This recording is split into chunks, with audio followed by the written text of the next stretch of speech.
For those of us that have been following LandingMate, we started the episode one of LandingMate. We go through some of the questions that people may have, and then we address some important issues. Um, so we will continue from the last episode.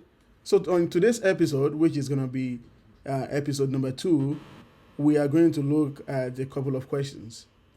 So the first questions, which fall under financial planning and budgeting. So Mr. Ajileye here with me is going to speak on behalf of LandingMate and is going to be answering some of the questions that we have and, you know, throw some light into some of the questions. So the first question, Mr. Ajileye, is that so what tips do you have for managing finances um, that you have for newcomers? Okay, thank you very much for that question, Mr. Jamiu. Finance is something that is very important as a newcomer in Canada. So when you come as a newcomer in Canada, you need to make sure that your finances are in place, especially when you just get a job.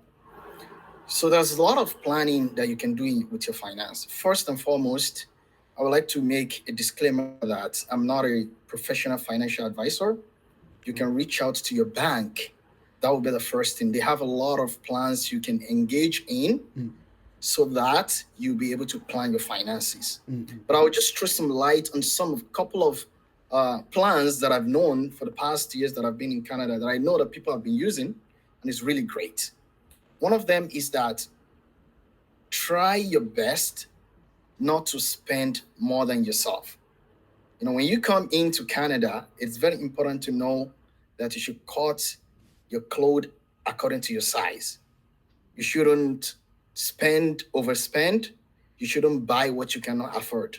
Because in Canada, they believe that it's very easy for you to buy anything in debt, right? You can get a new car today, in as much as your credit history is good. You can get a new credit card. You can get a new house. You can get anything you want, in as much as your credit history is good. But those things might put your finances in jeopardy in the near future. Maybe at a point in time, you are not able to afford them. So that is the number one thing. Do not overspend yourself. Do not overstretch yourself. That is the number one tip I have for newcomers. Number two is that try as much as possible to save. Do not save ordinarily. Try and save and invest. When I mean invest, try and reach out to your banks, your financial advisors, and see what plans they could put you on. For example, they could put you on RRSP, right? Where you can contribute some money and then the bank will invest it for you.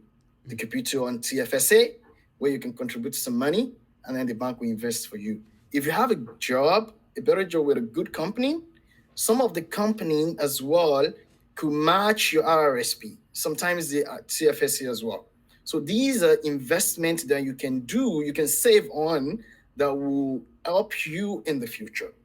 So these are some of the tips that I know I can give newcomers that just arrived in Canada. Try and save and then invest. Number three is that if you have kids, try and save for their future investment as well, especially for their education. There's a plan in Canada we call RESP as well, where you put some money and the government match those money as well to assist you that you can save for your children's education.